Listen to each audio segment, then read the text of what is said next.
Samke mntanami yenza phela ushintshe ufake umfaniswano wakho khona uzoba ngemphumela yakho esikole. Oh, khuleka manje ngilungiselela khona lokho. Uvele nosisi ubethe uzodlula ngithathe. Oh. Kodwa ma ngicela ukubonga. Ngokuthi nje ungikhulisele ngaze ngaba mngaka. Sengiqedwe umatikuletsheni wami. Ngifuna ukuthi uma iphangara nama-results sithole imiphumela ezosijabulisa ngikwazi nami ukuthi ngikwenzele yonke into engangifisa ngazenzela isithembiso ukuthi ngiyokwenza konke okuzokujabulisa. Ngiyabonga. Nami ngiyabonga Samke mntanami kodwa phuthuma phela nje imiphumela yakho mntanami. Yebo.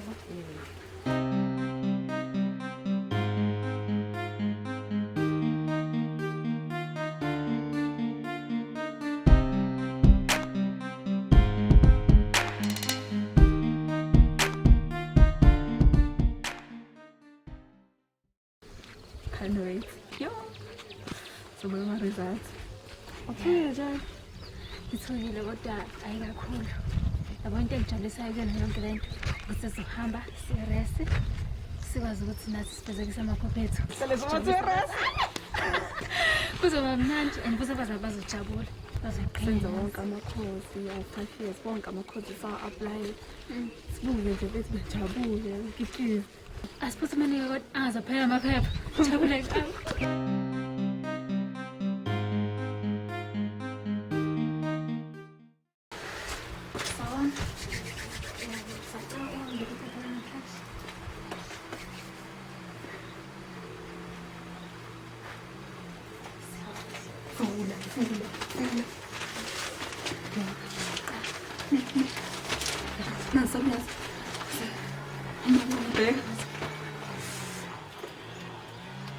Naye exam number yakho pasile.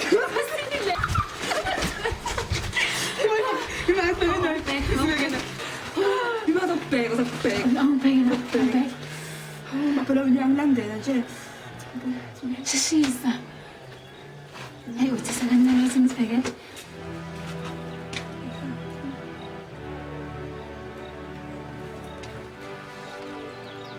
Ngabhekisisa.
Samke mntanami ngizwile ukuthi akhona ukuthola imiphumela right mntanami kodwa ke ungabi kuhle kwemiphumela akusho ukuthi impilo isiphelile kodwa kusekhona okunye okusengenzeka ngale ka grade 12 mntanami usemncane usengaqhubeka futhi uzama uze kulunge ngane yami uyezwa sisi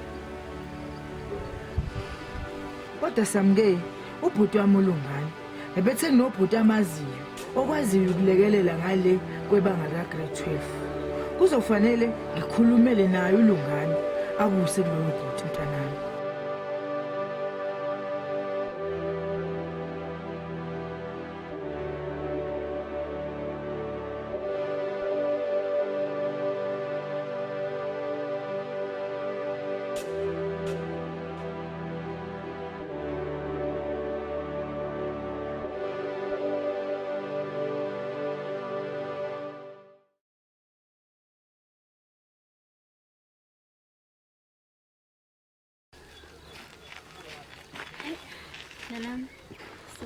ngiyajika mina lana.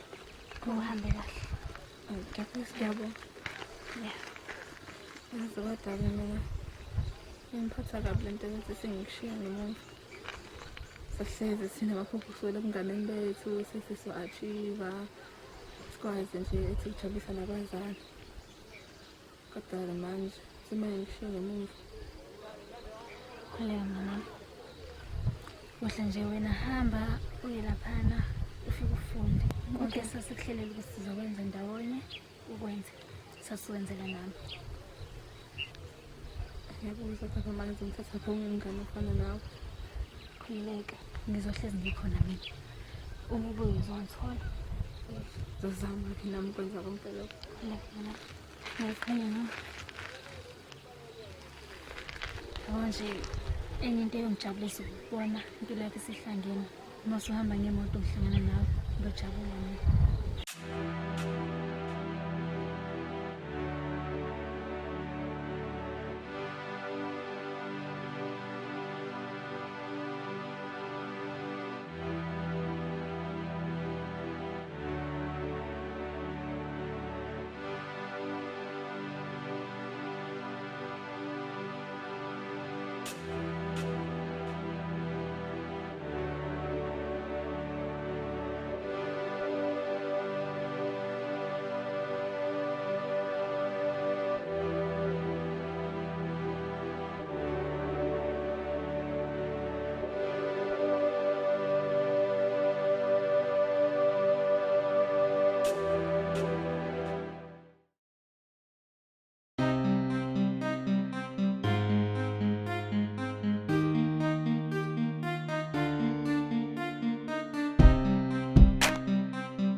I'm very, very disappointed futhi kungayenza kanjani le nto.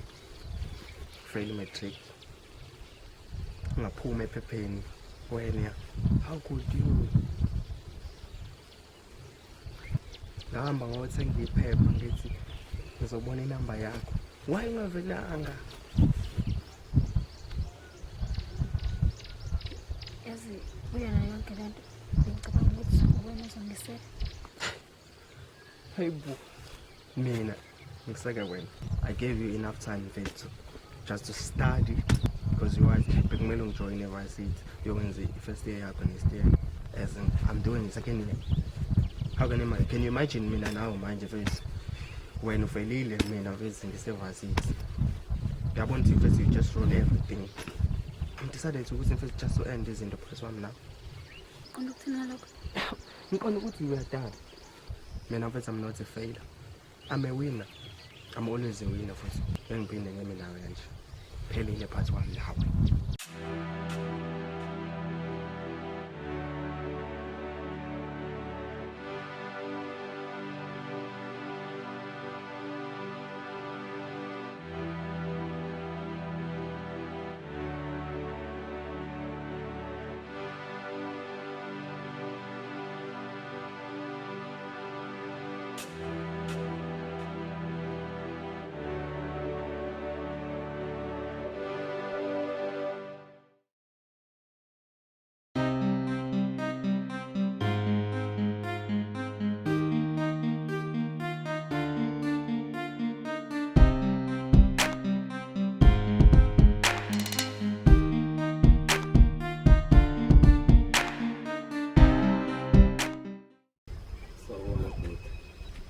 Ngiyaphila kodwa Saphila njani? ngiyaphila. Futhi ngizela kusulekelela abantu abangenzanga kahle la matric. Impela kunjalo mina basiza abantu abangena kahle. Yeah, uyalekelela nange-mathematics ne-geography. Yeah, ngiyayazi mina ngizografa. Manje noma nawo umntwana sekhaya la akenzanga kahle lezi zifundo zombili. Wabethe umsebenzi. Yeah. Okay. I know. Ubani la konke inkinga leyo. Umemisele nje nomsizi kusaphazi. Ngoba baningi basizile, yabo. Manje ikhasi attenda. Iy'khathi zoku-attenda ngama-weekdays. Ngama-weekdays nje ngabo-16 hours, ngabo-4 ntambama azihambe mhlawumbe ngabo-6, 18 hours, yabo. Ya mhlawumbe kwenye inkathi kodwa mhlawumbe siqale ngo-3 ntambama sivale ngabo-5, yabo. It depends, yabo. Isikole uzobhalela esikoleni abafunda kusona. Kodwa benenkinga nokubhalela esikoleni abafunda kusona. Into azoyenza uzothola noma yi-public school awubhalisa kuyona. Ubhalisela kanjalo, ubhalisela ukubhala kuyo noze ukufunda kuyo. Ukufunda uzofunda la kumina. Akezwakala nini ngaqala nini mhlambe? Singaqala even nango-Monday singaqala. Ya, Monday singaqala nje. Because namhlanje sekulihlanu yabo. Kuyazwakala. Lesithi nje ngizobonana naye umntwana ngawo Monday. Hayi akube njalo mfethu. Sibonge. Sibonge. Ikhama. Sure.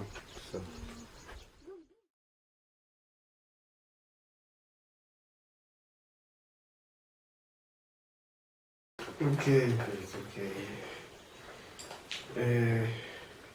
No, kuzoba mnandi. Khuleka kuzoba mnandi mfethu. Ngiyathembisa. Uma uzolalela yonke into engitshela yona, ungihloniphe.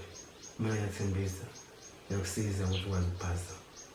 Baningi sengibasizile mfethu. Basengivasisa abanye. Ya, basengivasisa uNkulunkulu manje. Ya. So, but into engicabanga ukuthi ngiyajabula ukuphasa kwi-calculator. Pain kanye nesukari. Wonderful. That's good. But ngicazula kuwena ukuthi thensile. Masukuthenza. Angifuni umuntu serious, yabo. Ngifuna ukhululeke mfethu. Ubuza noma yini ozofisa ukubuza, yabo. Khululeke. Uwe free. Okunye ngaphambi ukuthi siziqhubeke siphambili kakhulu mfethu. Ngifisa ukuthi uwazi uhlale la emqondweni wakho ukuthi ngaso sonke isikhathi uma ngithi ngivulele ngifisa ukuthi ngivulele ngaphambili. Into engicela kuwena ngicela wenze isiqiniseko sokuthi ngaphambili kuhlanzekile. Ngifuna ukuvulele khona njalo ngifuna ukuthi ngivulele ngifuna ukuvulele khona. Ngaphambili uqonda ukuthi mawuthi ngaphambili. Ngaphambili. Wena ngiqonda ukuthi ungivulele ngaphambili. Kwi-exercise ngaphambili ukuze ngikwazi ukumaka phela. Ukuze ngikwazi ukumaka. Yebo, ngiyeza. Kanti usicabanga ini? Akulutho. Exercise. Ngikona la ungathi corrupted phela. Cha, anjalo.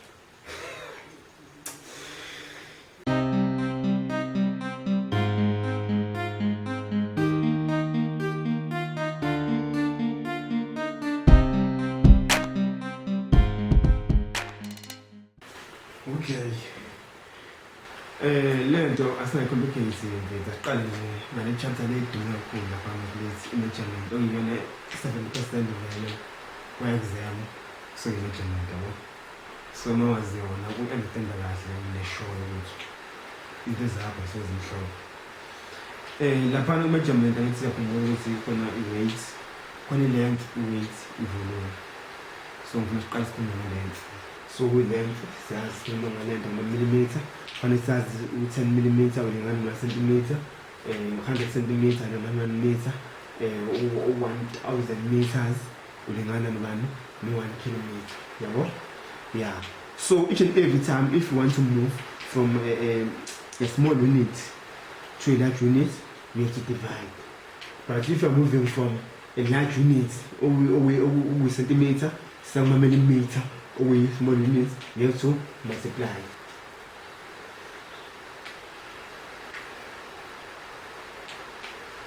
Ungathi ngikhuluma ngento. Awusho. Ungizwe ngithini? Ngithini?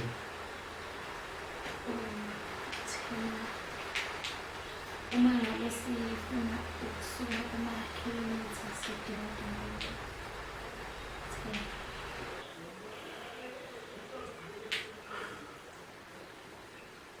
Ayakwazi ukugijana manje.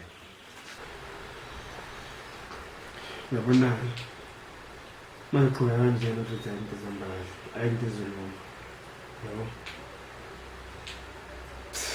lalela mfethu uncoma unyoko lo tatumela nje unyoko mfethu mina nginendawo ukuthi ngivele yini zonke lezi zinto engizizona mfethu but angilindele mina ukuthi ngesikhathi ngifundisa olubhizi cabanga ney'nkinga zakho ngicabanga ney'nkinga zakho no ngizogijana nje ngempela ngoba impilo ayifuni umuntu onjalo mfethu ifuna umuntu onenkani yabo kumele ulwe ngiya-understand khona into engikwehlele ebuhlungu but ngizolokudabisa la mfethu ngiyazama ukusiza la wena wakho kumele wenze ungivumela kusiza manje uzokhuluma nawe olubhizi ucabangana ney'nkinga zakho siyaqala siyacabanga sesawuyena yabo so ngicela ukuyithatha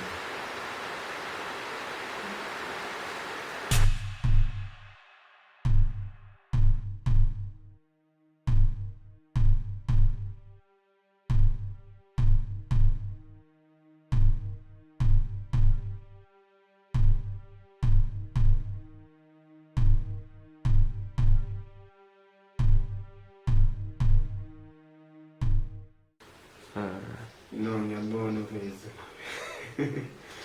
no ngiyabona no ngiyabona ukuthi uyibhalele omele akhona ukuthi nomncane engabonanga kodwa ngiyawuswabelisa ufuna sifunde kakhulu nangu-WhatsApp futhi yabo ya so ama-connections owenza WhatsApp kusele isikhathi for now ngicela senze enye chapter yabo ngifuna sikhulume kakhulu nge-probability because ngiyazi indaba ukuthi ngihlonishwe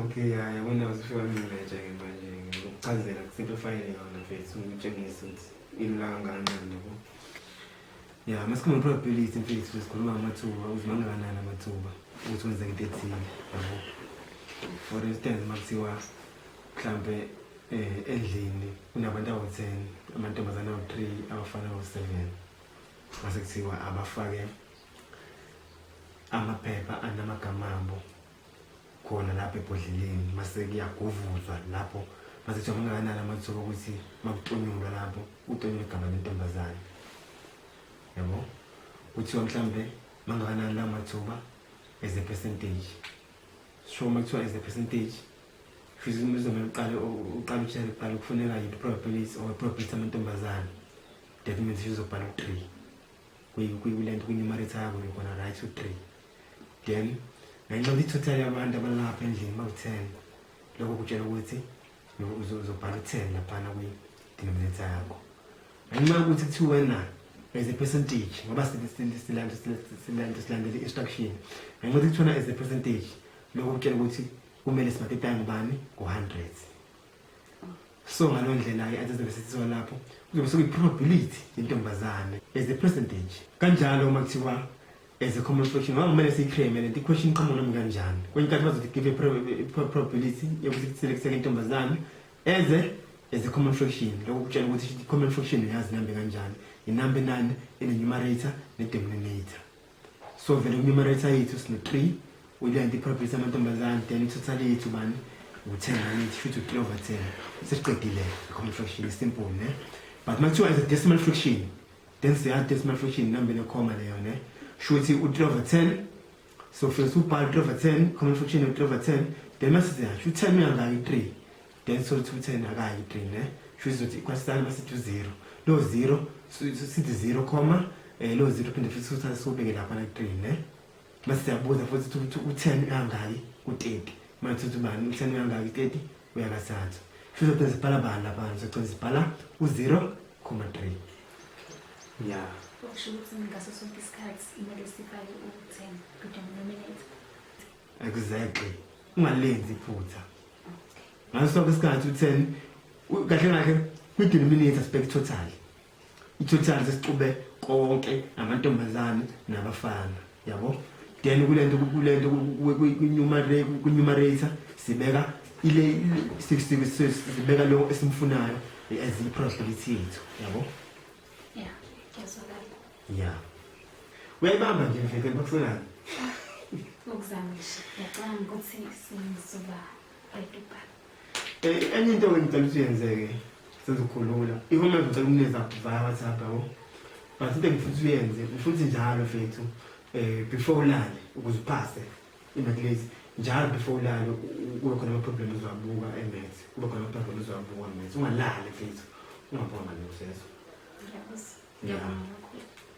imini ngibonga mfethu kulungile-ke samuyeli ngicela siyivale la i-lesson mfethu sizophinde sibonane kusasa ngesikhathi esifanayo endaweni efanayo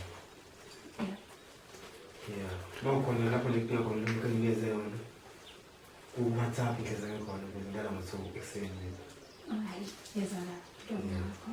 Sure.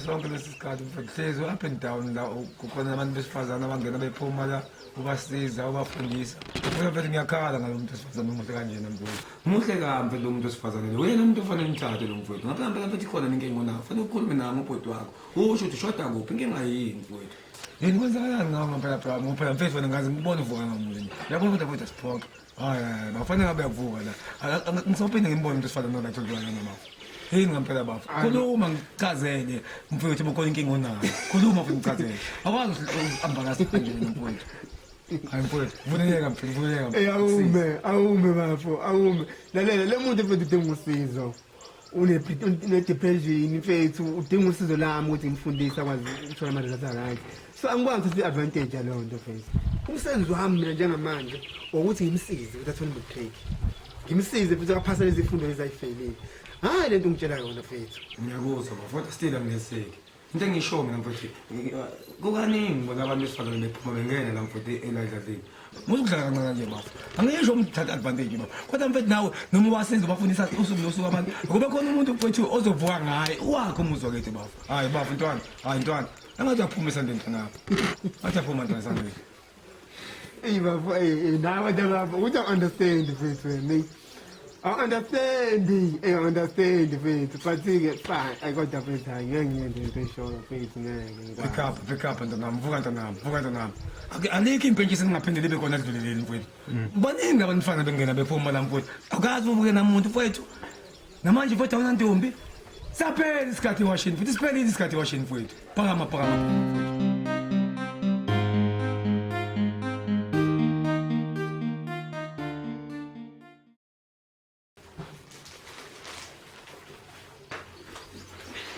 Samugeni Yeah. sifuyele mfethu Yep. no asimosha isikhathi manje into engithanda kuwena mfethu udiscipline mfethu yabo and serious and umisele yabo yeah so tell me mfethu how far manje usukephi nayo mfethu in terms of state of readiness usukulungele ukubhala or Ngicabanga ukuthi ngiready. Nawo amanye ama-problems engiyenzile. Sure. And ngisebenzisa i-memorandum ngibukeka konke mhlawumbe yilabanye abantu nje. Kodwa ngiready manje. ngazajabula ukuzana kwakho mfethu I'm so proud of you yazi so ngifuna ukuchecka i-memorandum uyisebenza nini angithi ukuyisebenzisa ubuqala ubhala ama-question ne Yeah. ubuqala uphendula ama-question Yeah. then i-memorandum uyisebenza masomo uyimakela wena ngithi Yeah. ngithandayo yona ndlela right-ke yokufunda futhi engikhuthazayo yabo Yeah. enye into ngifuna uyiqaphele ngifuna uphathe ipeni lomsizi singaqali nje ukufunda la ngifuna uphathe ipeni lomsizi elizokusiza ekutheni ile mabekunikeza statement laphana ngoba laphana comment late mfethu benze inkinga phela laphana bakunikeza imbuzi yabo bafike bekunikeze yonke into bekunikeze mhlawumbe ithebula noma i-annexure then mase bethi you may use the above information to answer the following question yabo shuthi kulokho kusho ukuthini vele kusho ukuthi uyakopela kahle kahle impendulo lethola khona lapha ku-table mhlawumbe unikezwe yona noma kwi-annexure yabo mhlawumbe annexure A noma annexure B but into kumele uyiqaphele ukuthi ama-keywords uwa-underline lokho kuzokwenza ulula ukuthi uyi-break down kalula i-question uzwazi understand kalula yabo Ya mfethu, ngiyathemba mfethu kuzokwenzeka. Sengifuna uphendule phambi kwami manje ngizokubona ukuthi awuchithi, yabo? Uyazethemba mfethu? Ngiyazethemba. Ngiyathanda ukuzwa lokho.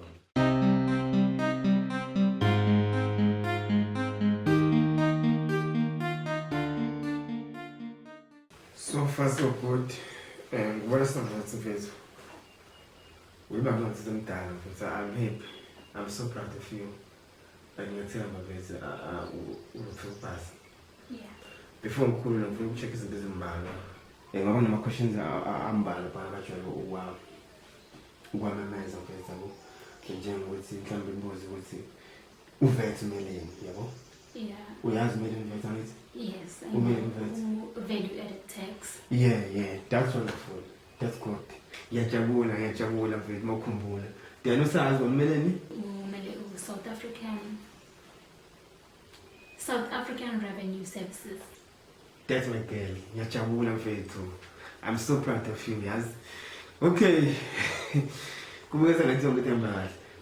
Then mabethi uma uthi item ibiza iprice of 550 rand. So mase ngiyabuza lo price ukuthi how much VAT ediwe lapho. Uzecalculate kanjani i-VAT lapho?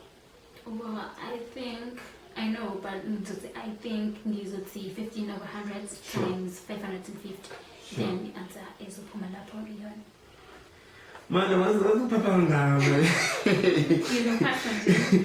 Wazuphatha kangaka manje. Simthemba kakhulu manje mfethu. Hayibo. Hayi mfethu mina yabona nginasiqiniseko sokuthi yabona siyaphasa siyawinana la. Okay, I guess mfethu mhlawumbe sesizobonana ke emva kwama results. But i-target yethu ithi fanele uthole 70%. Mawuthole less than 70% koma iqale phansi kwezizozama futhi yabo. But mawuthole more than 70% then uzobuya la sizozama manje apply izinto njengama-bursary yana no-NSFAS konke kanjalo. Yeah. No, for now mfethu akukhululeke mfethu. Yeah, I guess sobonana emva kwama results. Okay. Ngiyabonga. Yeah. Good luck ubhale kahle guys. Ngiyabonga. Sharp.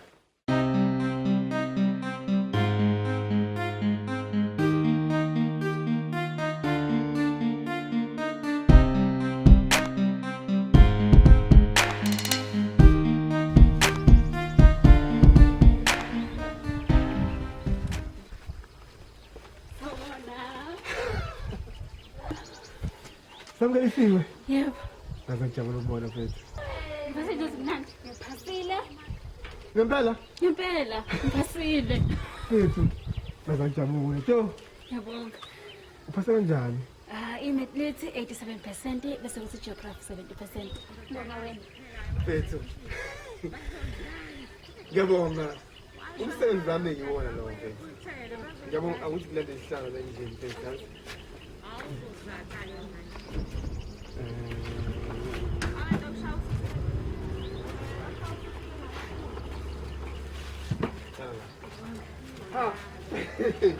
Angikholwa lento ngitshela wena mfethu. Mhlambe ngakholwa kodwa phela sisebenza kanzima futhi ngibonga wena konke lokho. Mfethu. Kubonga mina kakhulu mfethu ngiyajabula kakhulu. Asabe sapholisa amaseko ke manje asivele si-apply. Ngifuna uku-apply amabhasari amaningi mfethu yabo. Konke no-NSFAS. Ngoba sifuna ukwenza sure ukuthi next year wena uyivarsity yabo? Okay. Yeah, so ugcwalisa vele form nawe la njengamanje. But ungiscanele i-copy i-ID yakho, i-copy ikamzali. Yeah, then yini enye izoyithi ne-copy yelento i-proof of lento ama-results. Masikuba i-copy yani, i-copy or i-proof of residence yani nasiyidinga vele. I-copy yani i-affidavit. Yeah, ngifuna ungiscanele lezo zinto then mase uyangisema sisakwazi uku-uploada la. But i-form zibhalisa nawe la. Uzikwazi uku-apply endaweni ehlukene yabo. Yeah.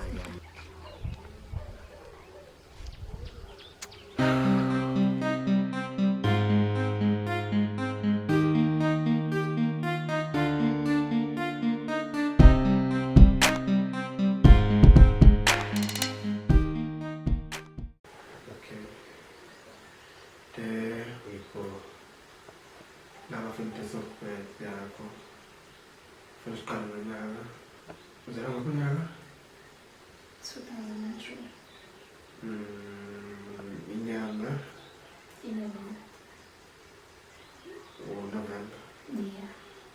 Then usuku 9. Tenko. Okay. Kodwa ngibona sengathi ngiyabhabhala manje. Ngiyazi amcela ukuthi ngikufundise computer yabo. Yeah. Kodwa sokupapa kwami baze kubona kubalulekile ukuthi uyazi computer senze university yabo. Yeah. So manje kuloko ngibukela kanje usona izandla angiboni uzisebenzela. Ngiyacabanga futhi ngicela ukudedela ukuthi uzenzela nje ufuna ukuthanda ngiyabona yabo. Yeah. Mona inkinga ngiyatshela ngiyazi. Yeah. Oh, mafuna ukwehla. Pressa la. Show ends. Okay. Sure. Then so I type out. Hey, mafuna type. Fanipana la. Iphatha smart la. Okay. Amela bafuna next of kin usabona. Bafuna next of kin, bafuna umuntu osondele naye. Mabe ngakuthola wena. Kama ngabo baba, umama, ubhuti, usisi. Yabo? Hayi boyfriend. Yadlala. Okay. Yeah. Then noma ba umuntu osondele naye ubalo. Umama. Yeah, ngizokwenza uma. Mafuna ukubhala futhi igama lakho ukuthi mafuna ukubhala isicase uqala ubhale iphase lakho caps lock ne. Okay. Then mase ubhala igama lakho letha uqala igama lakho. Then mase ubhala caps lock ubuya kuthese lento ku case. Yeah. Exactly. Bese Show enter mafuna ukuzima. Then mase ubhala ama details zakhe ke. Yeah. Uhamba nayo impela ke. Lo uza nayo impela ngoba angifuni futhi ufike uphaphela phana phambili bese khona ingane iphaphe kabi lapha university bese ziqinela la lokuthithiza wena la yabo. Yeah. No adlele phambili bese. Bafuna ide number yakho manje sabo. Yeah, okwakho futhi ukwahlela ngezasho enza la. Yeah, then bhala ide number. Yeah.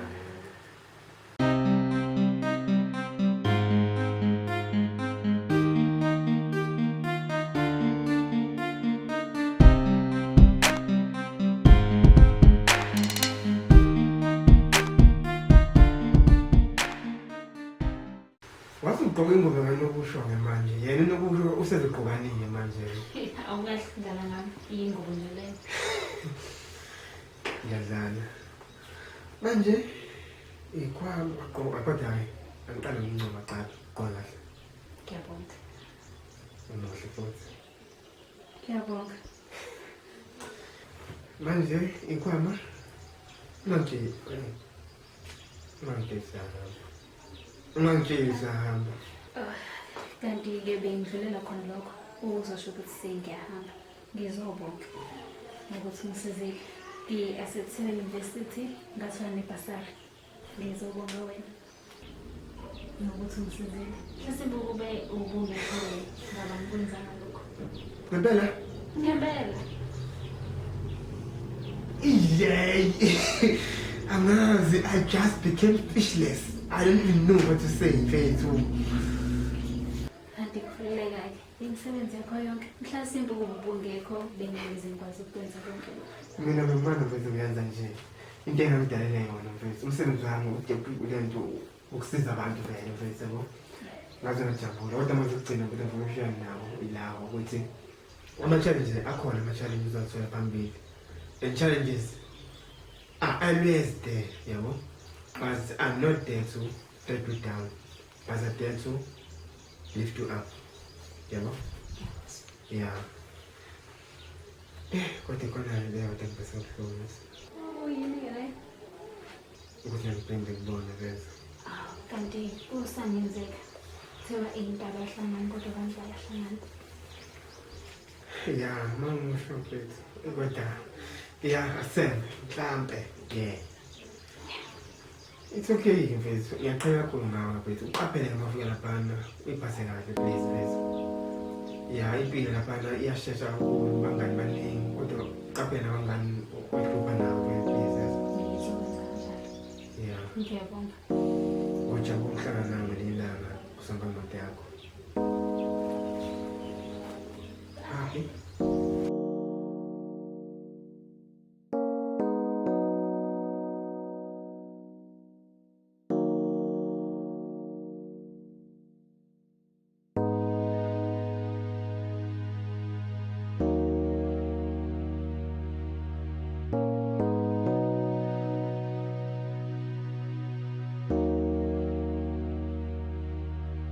Ngicabanga ukuthi uzama ukuthi ngihambe.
Ngisacela uzelane ngathi ngiyacela mama. Please. Ngiyacela. Yazi ngingamanje ukuthi angigodi ngeke ngicela ngayo.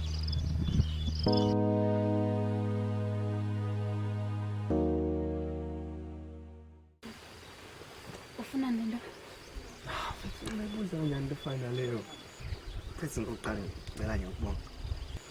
Futhi azi njengamanje futhi azi angikoni yabona ukuthi ngifuna nokuyibamba. Ngizoyisola kahle kahle. Ngizozehlisa. Samye. Ngisacela futhi just understand. Yabo? Ukwazi futhi ukwamukela uxolo lami. And futhi ngikwazi nami ukuthi ngihambe ngenhliziyo, uhambe nawo ngenhliziyo ekhululekile. Wena uzokhona nokuthola ukuphumula mfethu ufune nomuntu ozohlala ekhala ngawe. Welindo, yazi ngiyamangaza. Ufike ungishiye ngesikhathi ngikudinga ngaso kakhulu. Ngizocabanga ukuthi uzobuya nje empilweni yami ngoba nakusubona ngathi izinto ihamba kahle. Kusasa alaziwa njengoba nami ngomalazi. Uzona ukuthi ngihambe.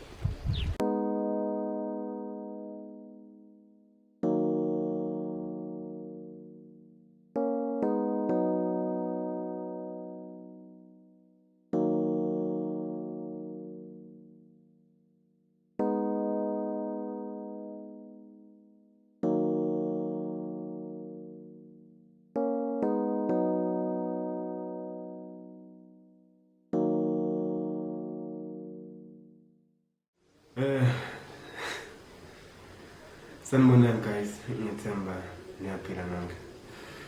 Igama Nhlanhla Mdelami Sabona ungangicona. Ngithe ngithatha leli thuba namhlanje ngikhuluma naye mfethu.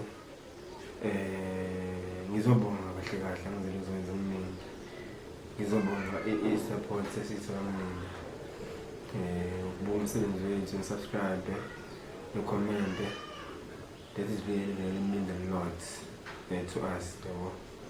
Your support is highly appreciated guys. Siyabonga kakhulu. Siyacela bafethu ngiqhubeke nokuseka kakhulu. Yeah, because sivene inselele eziningi kulonyaka ophelile. Baningi abantu besifazane abahlale bengena lana ubafundisa. Njalo nje mfowethu alifundisa abantu besifazane. Kuyinto ekade ukufundisa abantu besifazane. Kodwa mfethu akwazi ukubuka ngamuntu besifazane. Okay, thanks ngithola kahle. Yeah. Manje ke uyakusitha. Okay, angazi noma ngingakhe. Okay, bafo uyasondela ne? Yebo nje sengiye right. Ukhuluma nami usunga nje. Okay, thanks move kancane ukuthi.